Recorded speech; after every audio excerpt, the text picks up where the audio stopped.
जब गोवर्धन पर्वत हम गोवर्धन को बनाते हैं गोबर से अपने घर में, तो जौ वहां पर लगाए जाते हैं। उसका क्या मतलब है? खील से सजाया जाता है और गोवर्धन पर्वत की नाभि में एक कटोरी में दूध रखा जाता है और प्रसाद के तौर पर सब लोग उसे ग्रहण करते हैं। उसके बारे में थोड़ा सा बताएं। जी जी बिल्कुल।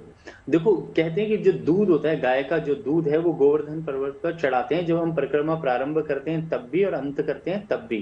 तो इसलिए जो है कि जो भी हमारी नाभि है, क्योंकि जो भी इस संसार में जीव जंतु पशु पक्षी जिसका भी जन्म होता है, क्योंकि नाभि में ही प्राण होते हैं हमारे, क्योंकि नाभि से ही पूरा हमारा शरीर कनेक्ट होता है। तो उसी में क्या है कि भगवान कृष्ण की जो नाभि है, वहां पे दूध चढ़ा करके आप आशीर्वाद लेते हो कि हमें जो है निरोगी रहें इस संसार रूपी सागर में जो हमारा जन्म है। क्योंकि भगवान कृष्ण की जब मृत्यु हुई, तो आप देखें कि भगवान कृष्ण जो है 125 साल 8 महीने और 7 दिन तक जो है पृथ्वी पर रहे। जब उनको जरा नाम के शिकारी ने जब बाण मारा, तो उससे भी उनके अंतिम वचन थे कि ये भावीवश तुमसे ऐसा हुआ है कि तुमने जानबूझकर नहीं मारा। तो क्या है कि भगवान कृष्ण का जो है जब उनका अंतिम संस्कार हुआ, तो उस वक्त उनका हृदय नहीं जला और सब कुछ जल गया। तो उसी प्रकार से जो हमारी नाभि होती है, वो हमारे शरीर के संपूर्ण जो भी हमारी नाड़ियां हैं, उनको नाभि से ही कनेक्ट होती हैं।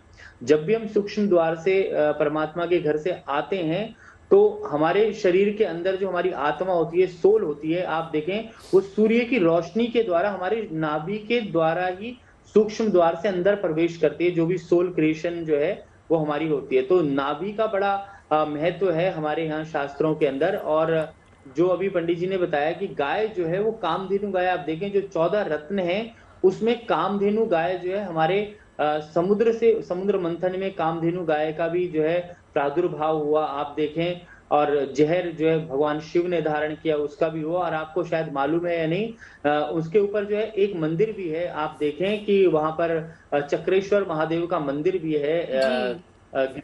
पर्वत जी के ऊपर। तो उसकी भी बड़ी मान्यता है और उसकी भी बड़ी पूजा पाठ होती है।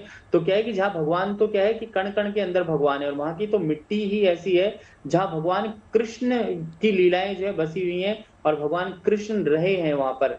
आप देखिए गोकुल है, वहां पर आप जाते ही आपका मन कहने लगता है राधे राधे कृष्णा कृष्णा, क्योंकि भाव प्रकट करना शुरू कर देते हैं। और उस नगरी में भक्ति है, और जो उन्होंने ठीक है। इतना बड़ा काम किया पूरी प्रकृति को, और पूरे वृंदावन को, और पूरी प्रकृति श्री को कृष्ण बचाने ने के लिए वो। अपने हर आयु वर्ग में लोगों को संदेश देने की कोशिश की है, ताकि युगों युगों तक लोग उनके दिए हुए संदेशों पर, उनके बताए हुए रास्तों पर चल सके और अपना कल्याण कर सके।